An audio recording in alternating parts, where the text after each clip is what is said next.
Science बच रहा, और साइंस का एग्ज़ाम आप लोग को बहुत ही अच्छा हो, इसीलिए हम आपके लिए कुछ दे रहे हैं क्वेश्चन और इसका आंसर सोल्यूशन जो इसको एक बार इसको देखकर जरूर जाइएगा, काहे कि यहाँ से क्वेश्चन लड़ने की संभावना है। काहे कि इसके आगे जो ये क्वेश्चन नहीं मिले तो इसके आस पास का जो क्वेश्चन मिलेगा इसके फैक्ट्स हम देंगे, वो जरूर लड़ेंगे। तो पहला क्वेश्चन की ओर हम बढ़ेंगे। पहला क्वेश्चन का रहा है कि 1 माइक्रो एम्पियर बराबर होता है, 1 माइक्रो एम्पियर बराबर होता है, 1 माइक्रो एम्पियर बोल रहा है, माइक्रो एम्पियर ए में मतलब माइक्रो एम्पियर है, तो 10 के पावर 3 एम्पियर, 10 के पावर -3 एम्पियर होता है। डीजल का उपयोग करते हैं, यानी डीजल जो होता है तेल, हम लोग डीजल गाड़ी में चलाते हैं ना, बड़ा बड़ा गाड़ी में, ट्रक में और भारी भारी वाहनों में, ट्रैक्टर में, इस समय तो डीजल का उपयोग भारी वाहनों में करते हैं। हाँ जी करते हैं। रेल के इंजनों में करते हैं, रेल के इंजन में करते हैं। हाँ रेल इंजन में भी होता।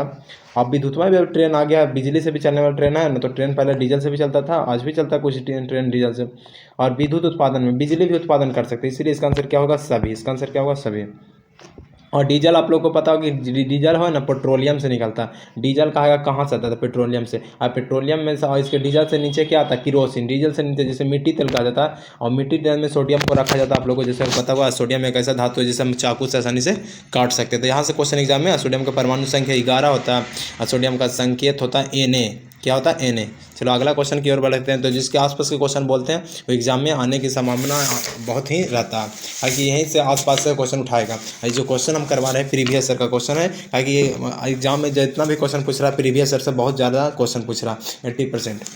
तो अगला क्वेश्चन है कि सौर सेल ऊर्जा को रूपांतरित करता है। जो सोलर पैनल होता है, सौर सेल कौन ऊर्जा में बदलता था? सौर ऊर्जा को सौर ऊर्जा को बदल देता है विद्युत ऊर्जा में। सौर ऊर्जा को बदलेगा विद्युत ऊर्जा में।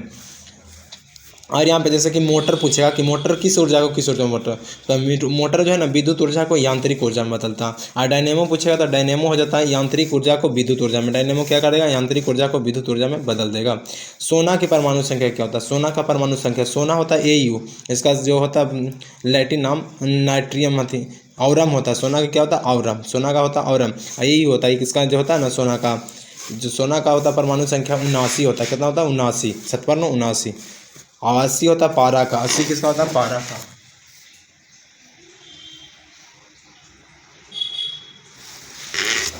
पारा का जो होता है Hg होता है, 80 होता है पारा का। तो आगे हम लोग बढ़ेंगे क्वेश्चन की ओर। अगला क्वेश्चन कह रहा है कि जो निम्न से कौन ऑक्सीकरण की क्रिया नहीं है? कौन है जो ऑक्सीकरण की क्रिया नहीं है? दहन, श्वसन, अवक्षेपण, भोजन का पचना।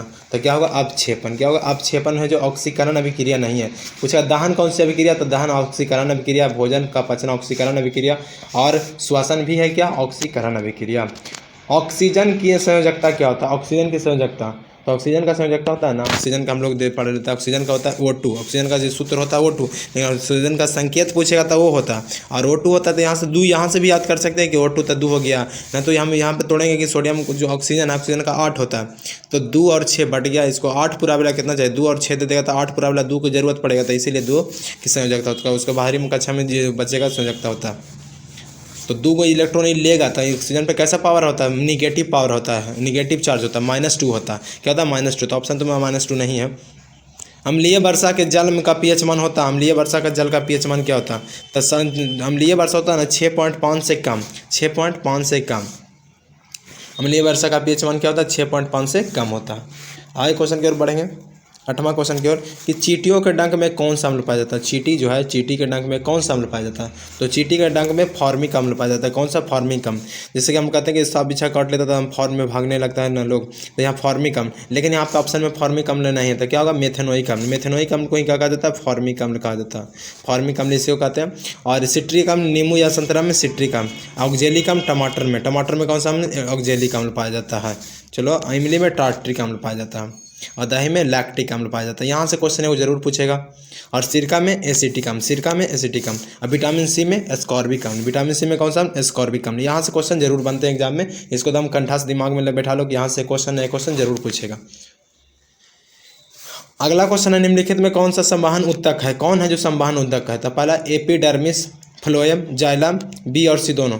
तो जाइलम और फ्लोएम दोनों है संवहन ऊतक। जाइलम है जो जल का संवहन नीचे से ऊपर की ओर करता है, और फ्लोएम है जो जिसका भोजन होता है उसका परिवहन करता है, और खनिज लवण का परिवहन करता है। पूरे वृक्ष के सभी जगह ऊपर नीचे सभी जगह करता है। क्या करता है? सभी। चलो अगला क्वेश्चन है कि प्रोटोजुआ उत्सर्जी पदार्थों का निष्कासन कैसे करता है। प्रोटोजुआ है ना, जो उत्सर्जी पदार्थों का जो गंदगी होता है, उत्सर्जी पदार्थ क्या है, तो जो शरीर में जो अपशिष्ट पदार्थ होता है उसी को तो उत्सर्जी पदार्थ कहते हैं। जैसे होता पसीना होता है उत्सर्जी पदार्थ, मूत्र होता है उत्सर्जी पदार्थ होता है, मल होता है सब उत्सर्जी पदार्थ है। तो उत्सर्जी पदार्थ का निष्कासन कैसे होता है ये पूछ रहा है। तो यह मनुष्य की बात नहीं कर रहा, प्रोटोजुआ की बात कर रहा है। तो इसको हम ऑप्शन है प्रसरण द्वारा, विसरण द्वारा, अपशोषण द्वारा, निष्कासन द्वारा। तेरा में सब लड़का निष्कासन द्वारा मारता है, लेकिन यहाँ पे गलत हो जाए, प्रसरण द्वारा होगा। क्या होता है प्रसरण, क्या कि एग्जाम में ही पूछा हुआ क्वेश्चन है, वहाँ पे देखा थे तब लड़का जब बोल रहा था कि निकलेगा तो निष्कासन हो गया, लेकिन यहाँ निष्कासन लिख लिया, निष्कासन से रिलेट करता है, लेकिन ये निष्कासन गलत है, प्रसरण द्वारा था। प्रोटोजुआ में उत्सर्जी पदार्थ का निष्कासन कैसे होता है, तो प्रोटोजुआ द्वारा। मनुष्य के शरीर की सबसे बड़ी ग्रंथि क्या है जी। मनुष्य के शरीर की सबसे बड़ी ग्रंथि अग्नाशय, अंडाशय, एड्रिनल की यकृत। क्या होगा इसका, क्या होगा सबसे बड़ी ग्रंथि यकृत, जिसको कहते हैं लीवर। लीवर या यकृत, सबसे बड़ा ग्रंथि कौन है, लीवर या यकृत।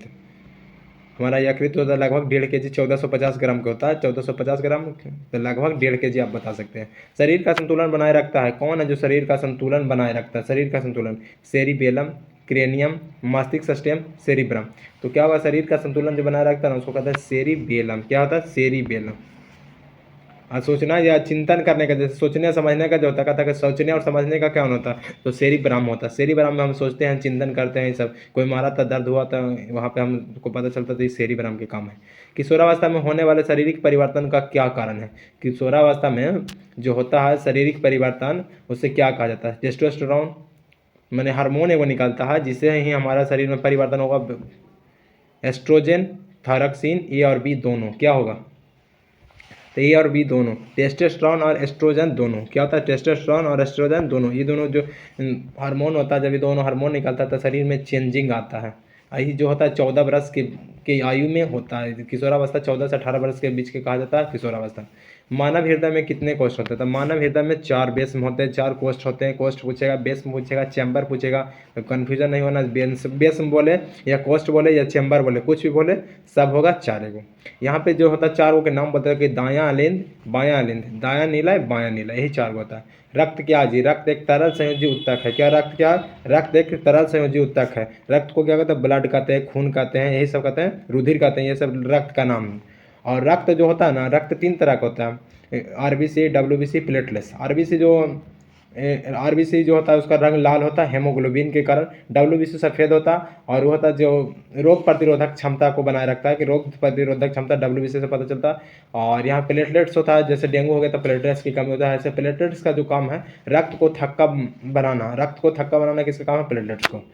चलो अगला क्वेश्चन, जब कट उठ गया था खून जम बहने लगता तो वहाँ पे जो वहाँ पे जम जाता है उसी को कहते हैं थक्का बन जाना, खून का थक्का। तो अगला क्वेश्चन है 16 नंबर, जीन शब्द किसने प्रस्तुत किया। जीन शब्द किसने दिया था, ऑप्शन है Mendel, Darwin, Johnson, Lamarck. Gene शब्द किसने दिया जी, आप लोग कमेंट कीजिएगा। जोहानसन, कौन दिया, जोहानसन, जोहानसन, जॉनसन ऐसे देता, कहीं कहीं पे जोहानसन लिखा रहेगा, कहीं जॉनसन लिखा रहेगा, तो यही मारना, जीन शब्द जॉनसन। विद्युत चुंबक बनाने के लिए किस प्राकृतिक पदार्थ की छड़ का उपयोग करते हैं, बताओ। विद्युत चुंबक बनाया जाता है, चुंबक में कौन सी सटेगा, लोहा था, किसका उपयोग करेंगे, लोहा का, है कि नरम लोहा, किसका उपयोग करते हैं, नरम लोहा। अब पीतल क्या होता है, पीतल मिश्र धातु है, पीतल क्या है, मिश्र धातु है। इस्पात भी क्या है, मिश्र धातु है। पीतल किससे बनता है, पीतल का याद रखना, पिताजी, तांबा और जिंक। पीतल किससे बना रहता है, तांबा और जिंक का। आगे, जब किसी चालक तार विद्युत धारा प्रवाहित होता है, जब किसी चालक तार में विद्युत धारा प्रवाहित होती है तो गतिशील कण क्या होता है, जब लाइन जाता है तो उसमें गतिशील कण क्या होता है। तो जो पूछता है कि जो गतिशील कण होता है इसका हम पहले बताते हैं। ऑप्शन है परमाणु, आयन, प्रोटॉन और इलेक्ट्रॉन था। क्या होता है, इलेक्ट्रॉन। और जो हम पूछेगा विद्युत धारा, तो क्वेश्चन है कि ओम का नियम है, ओम का नियम क्या है, जो ओम का नियम है वो क्या कहता था, भी बराबर आई आर। ओम का नियम में क्या होता है, भी बराबर आई आर। लेकिन पूछेगा ओम के नियम क्या, तो यदि किसी चालक तार में प्रवाहित विद्युत धारा, यदि किसी चालक तार में प्रवाहित विद्युत धारा में कोई परिवर्तन ना हो, यदि किसी चालक तार में प्रवाहित विद्युत धारा में कोई परिवर्तन ना हो, तो उसमें प्रवाहित धारा उसके सिरों पर उत्पन्न विभवांतर के समानुपाती होता है, उसके सिरों पर उत्पन्न विभवांतर के समानुपाती होता है। ये क्या, ओम का नियम है। ओम ने बताया था, अर्थात भी समानुपाती आई होता है, भी समानुपाती आई होता है। लेकिन जब आई समानुपाती हटाने के लिए, बराबर करने के लिए आर प्रतिरोध को नियतांक के रूप में लाया जाता है, यानी कि भी बराबर आई आर होता है। तो ओम का नियम से क्वेश्चन जरूर पूछता है एग्जाम में। आगे विभवांतर कैसे मात्रक क्या होता है, विभवांतर या विभव कैसा मात्रक क्या होता है, बोल्ट होता है। क्या होता है, बोल्ट। विभवांतर या विभव कैसा मात्रक क्या होता है, बोल्ट होता है।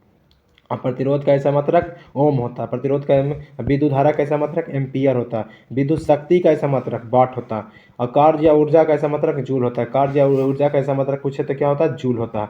आगे है आम मीटर का प्रतिरोध होता है, आम मीटर का प्रतिरोध क्या होगा, छोटा बड़ा बहुत छोटा, इनमें से कोई नहीं। तो आम मीटर का प्रतिरोध क्या होता है जी, आम मीटर का प्रतिरोध छोटा होता है। क्या होता है, आम मीटर का प्रतिरोध छोटा होता है। यहाँ पे लिखा अम्मीटर, तो वही होता है। विद्युत बल्ब का फिलामेंट निम्न से किस धातु का बना होता है, विद्युत बल्ब का जो फिलामेंट होता है वो किसका बना होता है, नाइक्रोम के। हीटर में भी रहता है कहाँ, विद्युत बल्ब का फिलामेंट पूछ रहा है, फिलामेंट। विद्युत बल्ब में 2 गो तार रहता है, और सब में तांबा, नाइक्रोम, सीसा और टंगस्टन। तो विद्युत जो तार होता है उसका फिलामेंट बना रहता है टंगस्टन का। क्या रहता है, टंगस्टन का। सॉरी, इसका जो होगा आंसर क्या होगा, टंगस्टन होगा। लेकिन यहाँ पे पूछेगा जब विद्युत बल्ब है उसमें जो 2 तार आया रहता है, जो ऊपर से 2 तरवा रहता है बल्ब में, 100 वाट का बल्ब में, जो स्प्रिंगवा रहता है वो टंगस्टन का रहता है, लेकिन 2 तरवा से जुड़ा रहता है वो नाइक्रोम का रहता है। तो नाइक्रोम जैसे विद्युत हीटर हो गया तो हीटर में नाइक्रोम रहता है, कोई गर्म करने वाला वस्तु होता है वो भी क्या होता है, नाइक्रोम का तार होता है। आयरन में भी नाइक्रोम का तार होता है। रियोस्टेट का उपयोग क्या है, रियोस्टेट का उद्देश्य क्या है, रियोस्टेट का उद्देश्य क्या है, रियोस्टेट नया शब्द है, रियोस्टेट का उद्देश्य क्या है, धारा का दिशा में वृद्धि, धारा का परिमाण में कमी, धारा का दिशा में वृद्धि, इनमें से कोई नहीं। धारा का परिमाण में वृद्धि, धारा का परिमाण में वृद्धि, ये दोनों ए और सी ऑप्शन तो दोनों सेम टू सेम दे दिया जी, धारा और परिमाण में वृद्धि, तो यही होता है। अच्छा, अभी इस तरह एग्जाम में क्वेश्चन आ जाए कि दो ऑप्शन सेम है, तो जो पहले आता है उसी को आंसर टिक करना होता है। क्या, जो पहले आ गया ना उसी को, धारा का परिमाण में वृद्धि। कमी न कहता, रियो स्टेट क्या कहता है, उद्देश्य धारा के परिमाण में वृद्धि करना। क्या होता है, धारा के परिमाण में वृद्धि करना। जो पहला आंसर आएगा उसी को टिक मारना है, ठीक। आगे हम लोग क्वेश्चन की ओर बढ़ेंगे। तो अगला क्वेश्चन कर रहा है विद्युत आवेश का ऐसा मात्रा क्या होता था, विद्युत आवेश का ऐसा मात्रा कभी बता दिए, विद्युत विभवांतर और आवेश दोनों का, अच्छा आवेश का कुलाम होता है। विद्युत आवेश का ऐसा मात्रा क्या होता है, आवेश का ऐसा मात्रा कुलाम, आवेश का ऐसा मात्रा कुलाम। कार्य और ऊर्जा का ऐसा मात्रा जूल, प्रतिरोध का ऐसा मात्रा ओम, विद्युत थी विभवांतर या विभव का ऐसा मात्रा वोल्ट होता है। यह श्वसन के उत्पादन, क्वेश्चन है श्वसन के उत्पाद के अंतिम उत्पाद क्या है, जब सांस लेते हैं तो अंतिम में क्या होता है, CO2 और ऊर्जा निकलता है, CO2 और H2O और ऊर्जा, CO2 H2O और ऊर्जा, क्या होगा। तो इसका आंसर हो जाएगा CO2 और ऊर्जा। क्या, CO2 और ऊर्जा श्वसन का अंतिम उत्पाद। दांत की सबसे ऊपरी परत क्या है, दांत की सबसे ऊपरी परत है इनामेल। क्या, इनामेल जो कठोर परत होता है ना, तत्वा जो उजला रहता है, सबसे बाहरी परत जो कठोर होता है उसको क्या कहा जाता है, एनामेल। दांत कितने प्रकार के होते हैं, 4 प्रकार के दांत, रत्नाक, चवारनाक, अग्र चवारनाक, कृंतक, यही 4 प्रकार का होता है। मानव आहार नल का सबसे लंबा भाग क्या है, दांत के बारे में थोड़ा सा और क्वेश्चन पूछता है कि वयस्क मनुष्य में कितने दांत होते हैं, तो 32 दांत होते हैं। और यहाँ दांत से पूछेगा कि दूध के दांत कितने होते हैं, तो 20 को 20 कितने दांत जीवन में आते हैं, तब 20, अब पूरा जीवन भर में 52 दांत ना आ जाता जी, 20 दांत टूटता है फिर 20 को आ जाएगा, और इधर आता था 32 और 20 कितना हो जाएगा, 32 20 52 नहीं 12 20 12 20 52 दांत आ जाता है, ताकि 20 दांत टूटा फिर से आ गया तो 40 हो गया, अब फिर 32 होता है तब 12 और बढ़ता है ना जी, 20 में 12 32, यानी कि पूरा 52 दांत पूरा जीवन में तुम्हारे कितने दांत आते हैं, तब 52 दांत आते हैं। और पूछेगा कि कितने दांत टूट जाते हैं, तो 20 दांत टूटते हैं। ऐसे तो पूरे दांत टूट जाते हैं, लेकिन कितने दांत टूट कर दोबारा जन्म लेते हैं, मतलब कि दोबारा आ जाते हैं। तो 20 दांत है, एक बार टूटने के बाद दोबारा आ जाते हैं, लेकिन उसके बाद फिर टूट आता है, फिर दोबारा नहीं आएगा। मानव आहार नल का सबसे लंबा भाग क्या है जी, सबसे लंबा भाग पूछ रहा है, तो सबसे लंबा भाग क्या होगा, छोटी आंत। क्या होता है, इना कि छोटा आंत देख के छोटा न मार देना, बड़ी आंत बड़ा नहीं होता, छोटी आंत ही सबसे लंबा होता है। पराग कण निम्न में से किससे के द्वारा बनते हैं, पराग कण किसके द्वारा बनते हैं, पराग कण पराग कोष के द्वारा बनते हैं, पराग कण किसके द्वारा बनेगा, पराग कोष के द्वारा। यहाँ क्वेश्चन से ही आंसर सेलेक्ट करना। वो आगे क्वेश्चन है कि चांदनी नलिकाएँ पाई जाती है, चांदनी नलिकाएँ कहाँ पाई जाती है, चांदनी नलिकाएँ तो जाइलम पाई जाती है। चांदनी नलिकाएँ कहाँ पाई जाती है, जाइलम। आरबीसी का जीवन काल कितना, 20 से 120 दिन, 20 से 120 दिन, तो यहाँ पे 120 दिन क्या हो जाएगा, 120 दिन। आरबीसी रेड ब्लड सेल, इसका जन्मदिन जीवन अवधि कितना दिन होगा, तो 120 दिन। अगला क्वेश्चन की ओर बढ़ेंगे कि मानव शरीर की सबसे लंबी कोशिका कौन है, सबसे लंबी कोशिका कौन है। अस्थि कोशिका, पेशी कोशिका, न्यूरॉन, मास्टर सेल, क्या हो जाएगा, तो सबसे लंबी कोशिका जो होता है न्यूरॉन होता है, जिसे क्या कहा जाता है, न्यूरॉन को ही क्या कहता है, तंत्रिका तंत्र, न्यूरॉन या तंत्रिका तंत्र। इसका फिगर भी एग्जाम में आएगा, बहुत बार एग्जाम में इसका फिगर आता है, तो इसका फिगर जरूर आप लोग बनाना सीखिएगा। अंडाणु निषेचित होता है, अंडाणु कहाँ निषेचित होता है, योनि में, गर्भाशय में, अंडाशय में, फैलोपियन नलिका में। तो इसका आंसर क्या होगा, फैलोपियन नलिका, फैलोपियन ट्यूब नलिका इसी में होता है, अंडाणु निषेचित होता है। इनमें से कौन सा पादप हार्मोन नहीं है, एक सब एग्जाम में बहुत ही बार पूछा हुआ क्वेश्चन है, बहुत ही वीवीआई क्वेश्चन है, तो इसे एक बार जरूर याद करने का प्रयास कीजिए। यानी इनमें से कौन पादप हार्मोन नहीं है, तो ऑक्सीटोसिन क्या पादप हार्मोन नहीं है, ऑक्सीटोसिन क्या है पादप हार्मोन नहीं है। फूल में नर प्रजनन तंत्र क्या है, जैसे दूध दूध निकालना रहता है ना भैंस गाय में, तो ऑक्सीटोसिन का सुई दिया जाता है, जिससे क्या होता है दूध जो सुई दूध वाला सुई ना होता है भैंस के देता है कि सुई दे के दूध निकालता है, तो ऑक्सीटोसिन दिया जाता है वहाँ पे। फूल के नर प्रजनन अंग है, फूल का नर प्रजनन अंग क्या आता है, फूल का पुंकेसर, क्या है पुंकेसर। निम्नलिखित में से किसमें द्विखंडन नहीं होता है, कौन है जिसमें द्विखंडन नहीं होता, अमीबा, ईस्ट, पैरामीशियम, यूग्लिना, किसमें द्विखंडन नहीं होता है, तो ये होता है ईस्ट में, ईस्ट में खंडन नहीं होता। पारिस्थितिक तंत्र में ऊर्जा का स्रोत क्या है, पारिस्थितिक तंत्र में ऊर्जा का स्रोत क्या, ऊर्जा हमें कहाँ से मिलता है, मेरी जिंदगी में जीवन में भगवान कहाँ से ऊर्जा हमें देते हैं, सर सौर ऊर्जा से। निम्नलिखित में से किसे आनुवंशिकी का पिता कहा जाता है, आनुवंशिकी का पिता किसे कहा जाता था, चार्ल्स डार्विन को आनुवंशिकी का पिता कहा जाता है। और ये मेंडल जो है गेरेगार्ड मेंडल मटर के पौधे पर अध्ययन किए थे। अब 22 मन के 21 चूहा के पूछ काटे थे और उसको में नए प्रजाति की खोज कर रहे थे। हरे पौधे कहलाते हैं, हरे पौधे क्या कहलाते हैं, हरे पौधे के बारे में पूछ रहा कि ये क्या कहलाते हैं, तो उत्पादक, हरे पौधे क्या कहलाते हैं, उत्पादक। नर युग्मक में गुणसूत्रों की संख्या होती है, नर युग्मक में माने कि नर युग्मक में कितने गुणसूत्र होते हैं, नर मतलब कि पुरुष, पुरुष की बात कर रहा है, तो इसमें कितने होते हैं, इसमें 23 जोड़ी होते हैं, 23 को माने कि 23 को होता है। नर युग्मक की में गुणसूत्र की संख्या 23 को होता है, नर युग्मक 23 को होता है, मादा था 23 23 46 हो जाता है। ऐसे 23 जोड़ी देना चाहिए, 46 को होता है, तो यहाँ पे 23 याद रखना है। 23 नर युग्मक कितने होता है, 23। पूछेगा कितने जोड़ी होती हैं हमारे शरीर में, कितने गुणसूत्र होते हैं, तो 46 गुणसूत्र था, लेकिन नर कितने होते हैं, 23 को। और स्त्री पूछेंगे तो कितना, 23। ओजोन परत पाए जाते हैं, ओजोन परत कहाँ पाया जाता है, ओजोन परत, ओजोन परत समताप मंडल में पाया जाता है। वही समताप मंडल को यहाँ पे आपको एग्जाम में आएगा, ओजोन परत तो समताप मंडल में पाए जाते हैं, लेकिन यहाँ पे हिंदी न देके इंग्लिश में ऑप्शन दिया, क्या दिया ऑप्शन इंग्लिश में दिया। पहला स्ट्रेटोस्फीयर, एक्सोस्फीयर, आइनोस्फीयर, ट्राइपोस्फीयर, तो इसका आंसर क्या होगा, स्ट्रेटोस्फीयर, स्ट्रेटोस्फीयर। तो यहाँ पे देख लेना इंग्लिश में दिया कि हिंदी में, हिंदी में देगा तो समताप मंडल देगा। ऐसे तत्व जो इलेक्ट्रॉन का त्याग का धनात्मक आयन बनाते हैं क्या कहलाते हैं, तो जो दान करे वो क्या कहलाता है, धातु, और जो लेता है वो क्या कहता है, अधातु। धनात्मक रहेगा जो क्या होगा, धातु। धनात्मक कौन होता है, धातु धनात्मक। अधातु ऋणात्मक, अधातु क्या होगा, ऋणात्मक। पूछता है धातु क्या होते हैं, तो धनात्मक होते हैं, अधातु क्या होते हैं, ऋणात्मक होते हैं। लोहे पर जिंक लेपित करने की प्रक्रिया को क्या कहते हैं, एग्जाम में पूछेगा गैल्वेनीकरण क्या, तो बोलना लोहे पर जिंक की परत को चढ़ाना गैल्वेनीकरण कहलाता है। तो इसी का ऑब्जेक्टिव बनाता है कि लोहे पर जिंक का परत चढ़ाना क्या कहलाता है, 2 नंबर क्वेश्चन 1 नंबर बना दिया। तो गैल्वेनीकरण क्या कहलाता है, गैल्वेनीकरण, इसे क्या कहते हैं, यसद लेपन भी कहते हैं, क्या कहते हैं, यसद लेपन। अगला क्वेश्चन है कि कौन सा संयोजी यौगिक है, सा संयोजी यौगिक की बात कर रहा, तो सा संयोजी यौगिक कौन होगा, मीथेन, CH4, सा संयोजी। आभूषण बनाने के लिए यहाँ से तो क्वेश्चन एकदम करेक्ट पूछेगा, यहाँ से क्वेश्चन ये को पूछता है हमेशा एग्जाम। आभूषण बनाने वाला सोना होता है 22 कैरेट, 22 कैरेट, लेकिन पूछेगा आभूषण कितने कैरेट का होता है, मैंने सोना कितने कैरेट का, सोना शुद्ध सोना, शुद्ध शुद्ध सोना पूछे तो 24 कैरेट का, शुद्ध सोना कितना 24 कैरेट का। लेकिन पूछेगा वह कि आभूषण बनाने के लिए 22 कैरेट, लेकिन कहेगा 2 कैरेट क्या मिलाते हैं, तो चांदी या तांबा। 2 कैरेट क्या मिलाते हैं, चांदी या तांबा। जो मिश्र जो पूछेगा क्या सोना में क्या मिलाया जाता है, तो चांदी या तांबा।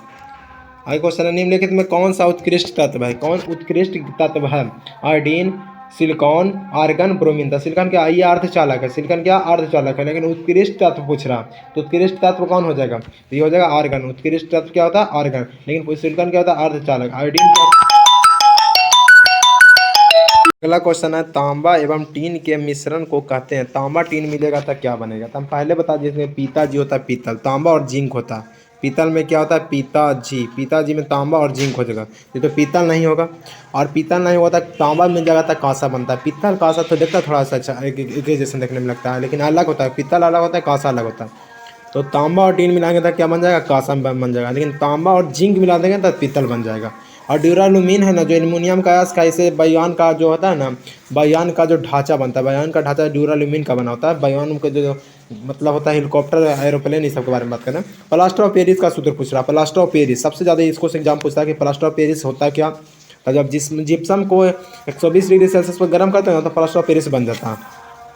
और प्लास्टर ऑफ पेरिस बनाते हैं कहला, तब मूर्ति उर्ति जो होता है ना, सरस्वती जी, दुर्गा जी, तब मूर्ति देखता है ना, मूर्ति का जो मुंह बनता है डिजाइन, उसका जो साँचा बनाने के लिए साँचा बनता है प्लास्टर ऑफ पेरिस का, मूर्ति बनाने वाला साँचा। अब प्लास्टर से ऑफ पेरिस से मूर्ति भी बनाया जाता है, और इसका उपयोग दीवार को पूरा प्लास्टर करने में किया जाता है। और टूटी फूटी हड्डियों में इसका मेन उपयोग है, टूटी फूटी हड्डियों को जोड़ने के लिए, टूटी फूटी हड्डियों को जोड़ने के लिए इसका मेन उपयोग है।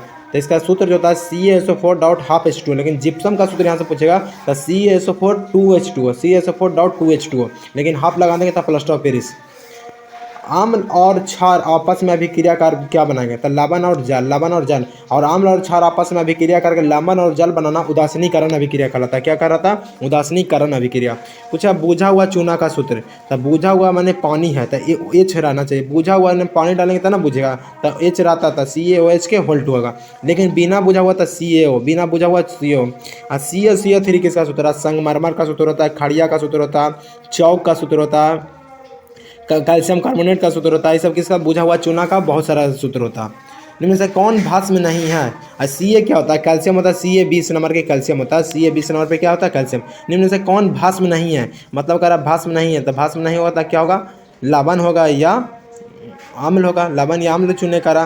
तो जिसको में ऑक्साइड लगा रह गया वो तो क्या हो जाएगा? भस्म होगा। जो O लगा रहता है भस्म हो जाएगा, OH लगा है भस्म हो जाएगा, ताकि सोडियम हाइड्रोक्साइड, इसको कास्टिक सोडा बोलते हैं। Na2CO3 रहता है, इसको में भी CO3 का ऑक्साइड लगा है, तो यह NaCl क्या? लवण है। नमक को क्या कहते हैं? लवण। नमक क्या हो गया? लवण हो गया। अगला क्वेश्चन है कि जस्ता का अयस्क है, जस्ता किसका? जस्ता जो है अयस्क किसका है? तो जस्ता जो अयस्क है ना, जस्ता जिंक ब्लेड, जिंक जस्ता किसका? जिंक ब्लेड का। जस्ता का इसका कौन है? Zinc blende. बक्साइड एल्युमिनियम का इसका है, सोडियम क्लोराइड तो सोडियम में यहाँ से हो जाएगा। क्या कहते हैं? सिलिकॉन ना होता, सिलिका होता है बालू, SiO2 सिलिका होता है बालू, लेकिन सिलिकॉन Si14 होता है, सिलिकॉन Si14 नंबर का होता है। ये क्या? एक प्रकार का उपधातु है। एल्कोहल में कौन सा तत्व उपस्थित होता है? एल्कोहल में क्या रहता है उपस्थित? आपको लग रहा होगा कि क्वेश्चन 80 को करवाएंगे, लेकिन यहाँ से हम कम से कम तो 100 क्वेश्चन से प्लस करवाएंगे, 100-150 क्वेश्चन यहाँ से हो जाएगा। इसके आसपास का भी क्वेश्चन हम तुमको याद करवाते चलेंगे। तो एल्कोहल में कौन सा तत्व उपस्थित होता है? नाइट्रोजन। क्या रहता है एल्कोहल में? दारू में क्या रहता है जी? नाइट्रोजन। एल्कोहल माने दारू होता है। मिथेनोइक अम्ल का सामान्य नाम क्या होगा? मेथेनोइक अम्ल। मिथेनोइक अम्ल, या भी तो था पीछे कि जो चींटी के डंक में कौन सा अम्ल पाया जाता है? मेथेनोइक अम्ल। और उसी को क्या कहते हैं? दूसरा नाम फॉर्मिक अम्ल। क्या कहते हैं? फॉर्मिक अम्ल। पीछे क्वेश्चन आया था ना कि चींटी के डंक में एसिटिक अम्ल, नींबू या संतरा में एसिटिक अम्ल, नींबू सिट्रिक अम्ल एसिटिक अम्ल, और सिरका में एसिटिक अम्ल, सिरका में, नींबू या संतरा में एसिटिक अम्ल। लैक्टिक अम्ल दही में, लैक्टिक अम्ल दही में, दोनों ऑप्शन लैक्टिक है सब दही में। स्वापोषी पोषण के लिए आवश्यक है, तो स्वापोषी के लिए CO2 H2O क्लोरोफिल सौर प्रकाश सभी क्या होता है? सभी उपस्थित है, सभी उपस्थित है। मैग्नीशियम में पाया जाता है क्या? मैग्नीशियम में क्या पाया जाता है? मैग्नीशियम में जो पाया जाता है क्लोरोफिल, लाल रक्त कण, बर्नी लाभक, श्वेत रक्त कण। क्या पाया जाता है मैग्नीशियम में? क्या पाया जाता है? मैग्नीशिया जो पाया जाता है क्या? क्लोरोफिल में। मैग्नीशिया कहाँ पाया जाता है? क्लोरोफिल में। अगला क्वेश्चन है कि तैलीय कागज में होता है, तैलीय कागज में होता है पारभाषक होता है। तैलीय कागज क्या होता है? पारभाषक, तेल लगा हुआ कागज से। यहाँ से क्वेश्चन पूछता है पारदर्शी कितने माने पदार्थ होते हैं इस तरह के? तो 3 पारदर्शी, अपारदर्शी, पारभाषक होते हैं 3 तरह के। और जो पारदर्शी होता है ना, पारदर्शक, यानी कि इसको आर पार, जैसे पन्नी है, यदि पन्नी नहीं कांच है तो कांच से ऊपर से ऊपर हवा, हवा में ऊपर से ऊपर देखने में कोई दिक्कत नहीं होगा। लेकिन यहाँ पे अपारदर्शक मतलब दीवार है, तो दीवार से ऊपर देखने में बहुत दिक्कत है। पारभाषक मतलब धुंधला धुंधला कुछ कुछ दिखाई दे, जैसे तेल लगा हुआ कागज क्या होगा? पारभाषक। लेंस द्वारा उत्पन्न आवर्धन का ऐसा मात्रक क्या होता है? लेंस द्वारा उत्पन्न आवर्धन का ऐसा मात्रक भी होना होता है, कि लेंस द्वारा उत्पन्न आवर्धन या किसी से भी उत्पन्न आवर्धन रहे, आवर्धन का ऐसा मात्रक क्या होगा, मात्रक विहीन। यहाँ से क्वेश्चन पूछता है तो आवर्धन का मात्रक क्या होगा, मात्रक विहीन। आवर्धन का ऐसा मात्रक होवे नहीं करता, कुछ से उत्पन्न हो। लेकिन पूछता है कि लेंस की क्षमता कैसा मात्रक, तो डायप्टर होता है। प्रकाश की चाल विभिन्न माध्यमों में, प्रकाश की चाल हर माध्यम में समान होती है, भिन्न भिन्न होती है, ये भी दोनों इनमें से कोई नहीं। तो हर माध्यम में क्या होगा, प्रकाश की चाल, हर माध्यम प्रकाश की चाल भिन्न भिन्न होता है, कारण कि वो माध्यम पर निर्भर करेगा। प्रकाश वायु में प्रकाश की चाल निर्वात की अपेक्षा क्या होता है, वायु में प्रकाश की चाल सबसे अधिक कहाँ होता है, निर्वात में। तो वायु की अपेक्षा क्या होगा, निर्वात में प्रकाश की चाल ज़्यादा या कम, ज़्यादा या कम, यही दो तुमको ऑप्शन मिलेगा, ज़्यादा या कम। तो वायु में प्रकाश की चाल निर्वात की अपेक्षा कम होता है, निर्वात में ज़्यादा होता है और वायु में कम होता है। यहाँ पे लिखता कि निर्वात की अपेक्षा वायु में चालता अधिक हो जाता। तो यहाँ पे क्वेश्चन समझना कि कौची बोल रहा है। लेंस की यहाँ पे बड़ी कंफ्यूज करता है। लेंस में मुख्य फोकस की संख्या कितनी होती है, लेंस में क्या फोकस होता है, तो लेंस में 2 गो फोकस, क्या 2 गो। विद्युत का सबसे अच्छा चालक क्या है, चांदी। विद्युत का अच्छा चालक क्या, चांदी। और उष्मा का भी सबसे अच्छा चालक क्या हुआ, चांदी। सूक्ष्म के सेल में ऋण इलेक्ट्रोड बना होता है। ऋण जो इलेक्ट्रॉन होता है वो किसका बना होता है, माइनस वाला जो होता है इलेक्ट्रॉन किसका बना होता है, तो जस्ता का। माइनस वाला किसका रहता है, जस्ता का। 1 जूल का मान कितना होता है कैलोरी में, कितना कितना होता है, एक कितना होता है जी कैलोरी में, 1 जूल बराबर कितना कैलोरी, 1 जूल बराबर होता है 0.24 कैलोरी, 0.24 कैलोरी। वनस्पति तेलों में होता है, वनस्पति तेलों में क्या होता है, लंबी। यहाँ से पूछता है कि हाइड्रोजनीकरण क्या है, हाइड्रोजनीकरण क्या है, इसी का होता है वनस्पति तेल। यहाँ से हाइड्रोजनीकरण, वनस्पति घी, वनस्पति तेल से वनस्पति घी बनाने के लिए कौन सी प्रक्रिया करना पड़ता है, हाइड्रोजनीकरण विधि अपनाया जाता है, और जिससे वनस्पति तेल क्या बनता है, वनस्पति घी। तो लघु असंतृप्त हाइड्रोकार्बन श्रृंखला, वनस्पति तेल में क्या पाया जाता है, लघु असंतृप्त हाइड्रोकार्बन श्रृंखलाएं। आगे ब्यूटेन में कितने समव्यापी संभव है, ब्यूटेन का सूत्र पहले याद करना, C4H10, C4H10 ब्यूटेन। ये सबसे ज़्यादा कहाँ ब्यूटेन पाया जाता है, एलपीजी सिलेंडर में सबसे ज़्यादा ब्यूटेन कहाँ पाया जाता है, एलपीजी जो हम लोग भराते हैं गैस, उसको में सबसे ज़्यादा क्या होता है, ब्यूटेन। लेकिन ब्यूटेन हो जो महकने वाला गैस नहीं होता, इसलिए इसे महकने के लिए इथाइल मैरकैप्टन डाला जाता है, इथाइल मैरकैप्टन डाला जाता है, जिससे हमें गैस लीकेज का पता चलेगा। तो पूछे गैस लीकेज का पता कैसे लगाता है, इथाइल मैरकैप्टन से। लेकिन यहाँ पे पूछ देगा समव्यापी कितने संभव है, तो 3 को। मेंडलीव के आवर्त नियमित तत्व वर्गीकरण का आधार था, मेंडलीव किस आधार पर तत्वों को किया था, तो परमाणु द्रव्यमान के आधार पर। मेंडलीव किस तरह से बांटा था जी, परमाणु द्रव्यमान पर। लेकिन इसी का चला मोस्ले कौची पर बांट दिया, परमाणु संख्या पर। मोस्ले कौची पर बांटा, जो आधुनिक आवर्त सारणी है, इसको कहते हैं मॉडर्न पीरियोडिक टेबल, आधुनिक आवर्त सारणी। ये कौन बना है, मोस्ले बना, और इसको परमाणु संख्या के आधार पर बांटा। अमोनिया के अणु में नाइट्रोजन एवं हाइड्रोजन में परमाणुओं की संख्या कितना, हाइड्रोजन लिखा गया, हाइड्रोजन होगा, थोड़ा सा टाइपिंग मिस्टेक है। तो इसको में क्या होता था, हाइड्रोजन अमोनिया था, NH3 होता है। क्या था इसका सूत्र होता है, अमोनिया का सूत्र होता है NH3। नाइट्रोजन के गो, एक हाइड्रोजन के गो 3 होता है, 1:3। क्या हुआ, 1:3। इस तरह से वो CO2 पूछता है, C एगो 2 गो, CO2 H2O पूछता है, H2 1। इस तरह से हम याद कर लेंगे कि कुछ भी क्वेश्चन पूछे। सबसे ज़्यादा यहाँ पे पूछता है अथी में एक्वारेजिया में, तो एक्वारेजिया 3:1 के अनुपात में होता है। एक्वारेजिया में क्या होता है, 3:1 के अनुपात में होता है। आगे निम्न में कमरे के तापमान पर दराब है, कमरे के ताप में कौन दराब रहता है जी, कमरे के ताप पर दराब रहता है। धातु पूछेगा तब पारा होगा, अधातु पूछेगा तब ब्रोमीन होगा। ना धातु ऑप्शन दिया, ना धातु ब्रोमीन ऑप्शन दिया, ना पारा ऑप्शन दिया। ऑप्शन दिया इथेन, इथाइन, इथेनॉल और मीथेन। क्या होगा इसका आंसर, क्या होगा, तो एथेनॉल। क्या होता है, एथेनॉल, जिसको कहते हैं नॉल लगल है तो अल्कोहल की प्रजाति आता है, अल्कोहल उसको में दारू की मात्रा है। सिरका में कौन सा अम्ल पाया जाता है, हम बहुत बार बताएं, सिरका में एसिटिक अम्ल, और फॉर्मिक अम्ल चींटी या डंक में, और हाइड्रोक्लोरिक अम्ल, हाइड्रोक्लोरिक अम्ल कहाँ पाया जाता है जी, हाइड्रोक्लोरिक अमाशय रस में, हाइड्रोक्लोरिक अम्ल, अमाशय रस में क्या, हाइड्रोक्लोरिक अम्ल। इनमें से कौन कार्बन का प्रूफ है, कौन कार्बन का प्रूफ है, तो कार्बन का प्रूफ सभी है जी, सभी। आंसर निकलते सभी कर दो, सभी सभी क्या होगा, सभी हो जाए। कार्बन का प्रूफ कौन है, सभी। ऑप्शन यहाँ पे गलती है, सभी। ग्रेफाइट, हीरा, फ्लोरीन सभी है। फ्लोरीन का आकृति होता है फुटबॉल जैसा, और हीरा होता है सबसे कठोर पदार्थ, और ग्रेफाइट होता है धातु होते हुए विद्युत के चालक होता है। एक अणुसूत्र परंतु विभिन्न सूत्र वाले यौगिक कहलाते हैं। एक अणुसूत्र होगा लेकिन परंतु विभिन्न सूत्र होता है। अणुसूत्र एक हुआ लेकिन उसका परंतु विभिन्न सूत्र वाले यौगिक उसका विभिन्न सूत्र का होता है, तो उसको क्या कहते हैं, समाव्यापी, आपरूप, उत्प्रेरक, बहुलकता। क्या होगा, समाव्यापी। क्या होता है, समाव्यापी। तो एग्जाम में पूछेगा कि समाव्यापी क्या है, तो बोलना है कि एक अनुसंख्या समान परंतु सूत्र भिन्न भिन्न होता है। अणुसूत्र एक अनुसूत्र परंतु भिन्न सूत्र होते हैं, माने अनुसूत्र एक होता है लेकिन उसका सूत्र भिन्न होता है, उसे क्या कहते हैं, समावयवी। दाढ़ी बनाने में किस कौन सा दर्पण का उपयोग करते हैं? दाढ़ी बनाने के लिए हम अवतल दर्पण का उपयोग करेंगे, हजामत बनाने के लिए अवतल दर्पण। लेकिन पूछेगा गाड़ियों के साइड मिरर में किसका उपयोग? उत्तल दर्पण। सौर कुकर में अवतल दर्पण, और चिकित्सक द्वारा आँख नाक की जांच के लिए अवतल दर्पण। लेकिन वही दाढ़ी बनाने में अवतल दर्पण, लेकिन यहाँ पे बोलते गाड़ी को साइड मिरर में उत्तल दर्पण। श्वेत प्रकाश वर्णक्रम में किस रंग की किरण का विचलन सबसे अधिक होता है? श्वेत प्रकाश में सबसे अधिक विचलन होगा बैगनी का, सबसे कम लाल का, सबसे अधिक विचलन बैगनी का। आगे समतल दर्पण की फोकस दूरी होती है, समतल दर्पण की फोकस दूरी क्या होता है? तो समतल दर्पण की फोकस दूरी क्या होता है? अनंत होता है। क्या होता है? अनंत। अवतल दर्पण के सामने वस्तु को कहाँ रखें ताकि प्रतिबिंब, अवतल दर्पण में प्रतिबिंब उल्टा, वास्तविक और समान आकार का बने? समतल अवतल दर्पण के बात बोल रहा, अवतल दर्पण, अवतल दर्पण तो हमेशा बड़ा बनता है लेकिन कह रहा समान बनना चाहिए, कहाँ रखेंगे? तो यहाँ इसको रखना होगा वक्ता केंद्र पर, वक्ता केंद्र पर रखेंगे अवतल दर्पण, तो कहाँ कोची बनेगा उसका प्रतिबिंब? उल्टा, वास्तविक और समान आकार का, उल्टा, वास्तविक और समान आकार का। आगे है तारे के टिमटिमाने का कारण है, तारा क्यों टिमटिमाते हैं? तो तारे जो टिमटिमाते हैं ना, वायुमंडलीय अपवर्तन के कारण। क्या होता है? वायुमंडलीय अपवर्तन के कारण।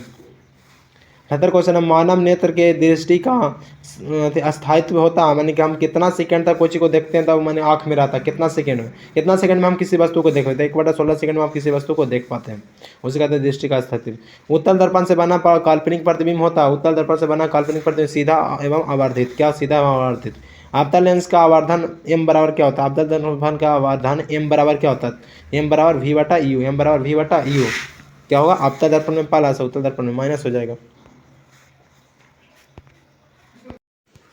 तो दोस्तों अब आप बताएंगे, अब हम आप लोग को बताएंगे कि सब्जेक्टिव क्वेश्चन किस तरह से बनाना है। तो सब्जेक्टिव क्वेश्चन में जब भी पूछेगा पानी में उठा हुआ सिक्का या पानी में कुआं में हम चेहरा उठा हुआ क्यों दिखाई देता है, हमको पानी में रखा सिक्का या छड़ी टेढ़ी क्यों दिखाई देता है, सब का आंसर लिखना है। अब वायुमंडलीय में जो होता है प्रकाश के अपवर्तन के कारण। क्या होता है? प्रकाश के अपवर्तन के कारण। डायरेक्ट लेना कि पानी में रखा हुआ सिक्का प्रकाश के अपवर्तन के कारण हमें उठा हुआ दिखाई देता है, बस 2 नंबर आपको मिल जाएगा। ज़्यादा दिमाग लगाओगे। दृष्टि तो सबसे फेमस क्वेश्चन है, जो एग्जाम है ना इसके लिए, साइंस के लिए, फिजिक्स में सबसे फेमस क्वेश्चन है दृष्टि। मानव आँख की दृष्टि दोष क्या? मानव आँख का जो दृष्टि दोष है, किसी भी वस्तु का अनंत पर रखें या न्यूनतम दूरी पर रखें उसे स्पष्ट नहीं देगा। न्यूनतम दूरी हमारा 25 सेंटीमीटर, अनंत और दूर बिंदु अनंत है। पूछेगा कि मानव आँख का न्यूनतम दूरी था 25 सेंटीमीटर, अधिकतम अनंत होता। तो अनंत पर रखा वस्तु या 25 पर रखा वस्तु हमको जब साफ साफ नहीं देखा देता तो उसे दृष्टि दोष कहते हैं। दृष्टि दोष 3 प्रकार के होते हैं, निकट, दूर और जरा। दूर दृष्टि दोष को दूर करने के लिए उत्तल लेंस का चश्मा पहनेंगे, निकट दृष्टि दोष के लिए दूर करने के लिए अवतल लेंस का, और जरा दृष्टि दोष को दूर के लिए तो दोनों बाइफोकल लेंस के चश्मा का उपयोग करते हैं। चलो आगे क्वेश्चन जो एग्जाम में बहुत बार पूछा जाता है, इसका दाहिना हस्त नियम, यानी कि विद्युत धारा के चुंबकीय प्रभाव से संबंधित दक्षिणा हस्त अंगूठा नियम। तो अंगूठा नियम यहाँ पे दाहिना हाथ है, अंगूठा नियम यहाँ पे लिखना है। तो धारा दाएं हाथ की मुट्ठी को इस प्रकार पकड़ा जाता है कि अंगूठा धारा की दिशा और अन्य अंगुलियां क्या चुंबकीय क्षेत्र बताएगा, इसी का था धारा का चुंबकीय दक्षिण हस्त अंगूठा नियम। अंगूठा नियम पूछेगा था। प्रतिवर्ती धारा में कौन सी कमियां, प्रतिवर्ती धारा में कौन सी कमियां है? तो यह प्रतिवर्ती धारा में विद्युत लेपन तथा बैटरियों का आवेशन नहीं होता, माने जमा नहीं होता है। और ये प्रतिवर्ती धारा मतलब ये चीज जो हमारे घर में लाइन आता है जिसके बारे में, और ये कारखानों और विद्युत विश्लेषण का आवश्यक है, यह दृष्टि देसी की उपयोग किया जाता है। तो इस तरह से 2 गो कमियाँ आएगा, तो यहाँ से याद कर लेना। विद्युत धारा की प्रबलता की परिभाषा करें तो विद्युत धारा की प्रबलता की याद करना कि किसी अनुप्रस्थ काट से एकांक समय में प्रवाहित धारा, किसी अनुप्रस्थ काट से एकांक समय में प्रवाहित आवेश या 1 सेकंड में 1 कूलम आवेश प्रवाहित होता है, उसे अनुप्रस्थ काट में प्रवाहित 1 एम्पियर हो। वही बराबर डायरेक्ट तुमको यह विद्युत धारा की प्रबलता याद करना, तो 1 एम्पियर बराबर 1 कूलम बटा 1 सेकंड हो, यही होता है विद्युत धारा की प्रबलता। विद्युत फ्यूज विद्युत धारा का 3 विशेषताएं लिखना। विद्युत धारा विद्युत फ्यूज के उसमें प्रभाव पर कम करता है। विद्युत फ्यूज का उपयोग परिपात को सुरक्षित एवं परिपात में लगा हुआ उपकरण को सुरक्षित रखने के लिए किया जाता है। इसी तरह का क्वेश्चन आता है। अब 5 नंबर में आता है, यहाँ से क्वेश्चन 5 नंबर क्या आएगा कि यहाँ पे रेजिस्टेंस वाला लगता है, तो इसे तो आ सकता है, यानी कि यहाँ पे श्रेणी क्रम समांतर क्रम। क्वेश्चन एक बार देख लेना कि श्रेणी क्रम और समांतर क्रम से क्वेश्चन पूछता है। तो श्रेणी क्रम में क्या होता है कि पहला सब सीधे सीधे जोड़ देंगे समांतर क्रम का, तो समांतर क्रम का ये सूत्र होता है 1/RP बराबर 1/RP बराबर क्या होता है जी, 1/R1 plus 1/R2 plus 1/R3 dot dot dot, जहाँ तक जे को प्रतिरोध रहेगा जहाँ तक जोड़ देंगे। और फिजिक्स का हो गया, आप केमिस्ट्री में देखेंगे, केमिस्ट्री में क्या होता है जब CO2 से कह रहा है कि CO2 चूने में प्रवाहित होता है तो कम मात्रा में ज़्यादा मात्रा में, तो यहाँ पे ये है ना बुझा हुआ चूना है और कैल्शियम कार्बोनेट है, संगमरमर जिसको कहते हैं। उदासीनीकरण अभिक्रिया अम्ल और क्षार को मिलाने से जब लवण और जल बनेगा तो उसे उदासीनीकरण अभिक्रिया। तन्यता किसे कहते हैं? किसी वस्तु को माने कि बड़ा लंबा कर सकते हैं, यानी तान खींच सकते हैं, जिससे तान खींच सकते हैं माने कि लंबा चदरा बना सकते हैं, उसी को तन्यता कहते हैं। किसी धातु की सतह को पीट कर चौड़ा कर सकते हैं या उसे तान सकते हैं, बड़ा कर सकते हैं, उसी को क्या कहते हैं? तन्यता कहते हैं। आगे है लोहा की वस्तु को जस्तीकरण क्यों किया जाता है? जंग से बचाने के लिए, जंग से बचाने के लिए। वाशिंग फॉर नहीं, धोवन सोडा एकदम फेमस क्वेश्चन। संयोजन अभिक्रिया क्या? तो संयोजन अभिक्रिया जब दो या दो से अधिक पदार्थ आपस में संयोग करके नया पदार्थ मैंने जुड़ जाता है तो संयोजन अभिक्रिया वियोजन मैंने टूट जाता है। अब आप लोग को बायोलॉजी का क्वेश्चन थोड़ा सा बताएंगे। बायोलॉजी सब्जेक्ट में यहाँ से क्वेश्चन पूछता है, कोई सब्जेक्ट प्रयोगशाला मिथेन बनाने का एवं क्लोरीन अभिक्रिया वाला पूछेगा तो ये पूछता है कि एल्युमिनियम धातु का निष्कासन उसके आस्क से कैसे करें। तो एल्युमिनियम धातु का निष्कासन बक्साइट से किया जाता है। बक्साइट आस्क को रासायनिक प्रथा के द्वारा सांद्रित द्वारा शुद्ध एल्युमिनियम Al2O3 प्राप्त किया जाता है। एल्युमिनियम ऑक्साइड का द्रव्यमान उच्च होता है और गलित अवस्था में विद्युत का अच्छा चालक नहीं होने के कारण इस तरह से आपको एक बार देख लेना, यही लिखना एल्युमिनियम का आस्क उसको लिख देना बस यहाँ से। अब बायोलॉजी में आ जाएगा क्वेश्चन। क्या है कि हमारे पास टाइम कम है, रात भर के समय तक पूरा तो नहीं पढ़ पाइएगा, लेकिन देखिएगा कौन नहीं आ रहा उसको एक बार ध्यान दीजिएगा। लसिका क्या? उत्तक कोशिकाओं के बीच अवस्थित WBC सहित RBC सहित रक्त प्लाज्मा लसिका कहलाता है। लसिका के कार्य लिख देना है और सजीव के 4 लक्षण लिखना। सजीव के 4 लक्षण: भोजन ग्रहण, सांस लेना। जो सजीव हम खुद हैं, अपने बारे में 4 लक्षण: हम भोजन करते हैं, सांस लेते हैं, एक स्थान से दूसरा स्थान जाते हैं और वृद्धि करते हैं, गति करते हैं। मानव में दांत के रत्नक को इंसिजर, भेदक, कैनाइन, अग्रचर्वणक, प्रोमोलर और मोलर होता है। चर्वणक बाष्पोत्सर्जन का स्थानांतरण ऊर्जा, तो बाष्पोत्सर्जन से क्वेश्चन आइबे करता है। जब किसी पौधों के वायवीय भागों से जल का रंध्रों द्वारा बाष्प निकालना बाष्पोत्सर्जन कहलाता है। लैंगिक जनन क्या महत्व है? लैंगिक जनन माता पिता जो होते हैं उसी के संतान बच्चा पैदा होता है, लैंगिक जनन कहलाता है।